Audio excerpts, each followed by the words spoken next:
Para hablar sobre esa noticia, saludamos a nuestro primer invitado en Análisis UNAL. Se trata del profesor Jorge Araneda. Él es doctor en Relaciones Internacionales de Medio Oriente de la Universidad de Ankara y también es director ejecutivo de El Intérprete Digital. Profesor Araneda, muy buenos días. Muy buenos días y muchas gracias por la invitación nuevamente. Profesor, gracias a usted por acompañarnos esta mañana en Análisis UNAL. Y respecto a esta noticia que nos presentaba Sonia, ¿qué tan viable puede ser esa propuesta que hace Estados Unidos sobre Gaza y cuáles son los intereses reales que tiene el gobierno de Joe Biden sobre este tema? Particularmente, no solamente el fondo, sino también la forma en que el presidente Biden en su conferencia dio a conocer lo que tiene que ver con esta, entre comillas, nueva propuesta que al parecer, por los trascendidos internos, no tendría enormes diferencias con la que ya fue rechazada hace un par de semanas con anterioridad. Nos muestra más que nada una quizás desesperación del gobierno de Biden en torno a su homólogo en Israel, en tanto de que, en primer lugar, nos presenta una propuesta que, más que de orden bilateral, él estaría hablando al electorado israelí y buscando de alguna forma tratar de presionar de una forma pública al gobierno de Netanyahu para que firme y se acerque a este acuerdo de cese al fuego, a sabiendas de que muy probablemente parte de su coalición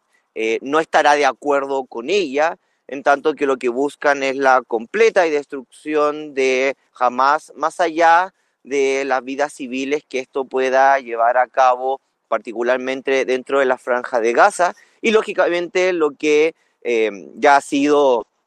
trascendido y conocido internacionalmente, que es no solamente con la acusación de genocidio, sino también con la acusación de traslado forzoso de la población de Gaza o a Egipto o a otros países árabes. Por lo tanto, eh, más que nada se vio un quiebre en términos, ¿cómo se llama?, de las conversaciones bilaterales, más que nada una presión pública hacia el gobierno de Netanyahu, por una parte. Por otra parte, es interesante que en la declaración no se haga ningún tipo de mención sobre el establecimiento de un Estado palestino, lo cual le da particularmente algún tipo de beneplácito al Estado, a Israel, en torno a las negociaciones, pero sí, por otra parte, se menciona, y tratando, como se llama, también de hablar no solamente al electorado, sino también al Parlamento israelita, de que esto ejercería una mayor posibilidad, una normalización anhelada entre Arabia Saudita e Israel en términos futuros. Por lo tanto, en suma,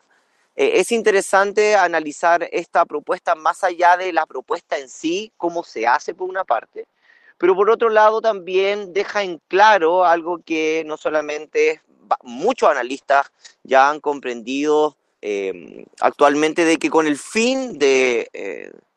conflicto sería también el fin del gobierno Netanyahu, y eso lo sabe particularmente tanto rivales como aliados dentro de Israel. Sobre todo, como ustedes bien han expresado con anterioridad, estamos en un periodo de elecciones. Biden está lógicamente cada vez más consciente de que su apoyo restricto le podría costar la reelección, y además, lógicamente, ha levantado una nueva generación de posibles líderes en el futuro de la élite norteamericana en las diferentes universidades a lo largo del país, que su apoyo a un Estado sionista de Israel parece caer en las encuestas. Profesor, ¿cuál es hoy la postura precisamente del grupo Hamas y cómo intervendrían digamos, otros países en ese escenario internacional, sobre todo pues para una parte de este plan que propone el presidente Joe Biden y es incrementar la ayuda humanitaria a al menos 800 camiones diarios. Bueno, ahí es interesante comprender varias dinámicas que se están sucediendo. Primero, en la declaración del vocero de la administración Biden el día de ayer y el día de antes de ayer fue incluso un poco embarazoso escucharlo cuando él afirmaba de que este acuerdo no podía llegar a buen pie, no podía llegar a buen puerto por la negativa de Hamás, siendo que Hamas, por otra parte, presentaba a través, ¿cómo se llama?, de su vocero en Qatar, que le parecía el acuerdo algo bastante auspicioso, positivo, y que estarían dispuestos a firmarlo. Por una parte, incluso los mismos periodistas que estaban con el vocero de la administración Biden le consultaban, bueno,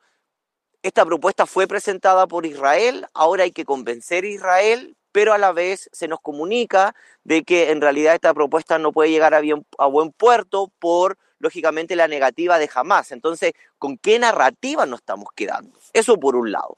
Por otro lado, lo que tiene que ver con la propuesta en términos técnicos, habría, como bien mencionó Sonia, habría 3 fases, una primera fase de 6 semanas, en donde habría que lógicamente haber intercambio de rehenes y particularmente la liberación de cientos de palestinos que están bajo prisión administrativa, sin juicio, dentro de Israel, y lógicamente tendrían que entrar 600 o 800 camiones incluso a la zona del norte de Gaza donde no ha entrado ninguno. Pero aquí, lógicamente, hay que comprender de que aparece también otro tipo de lógica que es una presión interna. Existen muchísimos camiones de ayuda humanitaria que no han podido entrar a la franja de Gaza por las protestas de ciudadanos israelitas que lógicamente tratan de evitar que estos camiones entren y que lógicamente destruyendo ayuda humanitaria, destruyendo los camiones o lógicamente bloqueando el acceso de la ayuda humanitaria propiamente tal. Por lo tanto, también pone presión a esos electores que muchos de ellos ven con una crítica bastante singular a Netanyahu, por un lado. Por otro lado, lógicamente le abre otro frente de batalla que tiene que ver con la familia de los rehenes, en tanto de que muchas de estas familias no comprenden por qué después de 8 meses todavía el conflicto no ha terminado y los rehenes no vuelven particularmente a casa.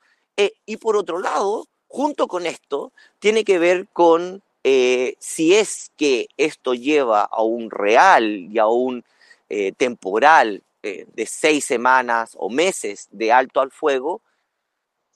la pregunta cabe es,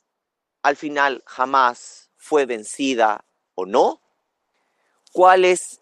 actualmente el apoyo real político que tiene Hamás después de 8 meses de resistencia en la franja de Gaza para la constitución de un futuro Estado palestino o la reconstrucción de Gaza?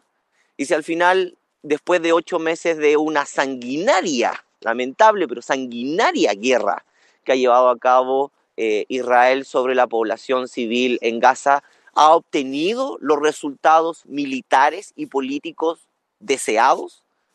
Estamos a 8 meses, posiblemente en unos meses más a un año de iniciado el conflicto, y al parecer los resultados que buscaba el Estado de Israel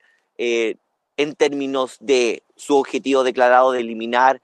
toda resistencia jamás parecen más lejanos que cercanos. Pues son bastantes los interrogantes que nos quedan, profesor, y seguiremos atentos al desarrollo de estas noticias, entre otras cosas, pues porque ya hablábamos de alguna manera, también hay presiones para Benjamin Netanyahu por parte de la coalición. Profesor Jorge Araneda, doctor en Relaciones Internacionales y experto en Medio Oriente, gracias por acompañarnos esta mañana. Muchísimas gracias y como siempre agradezco el espacio para acercar las noticias de Medio Oriente al público latinoamericano.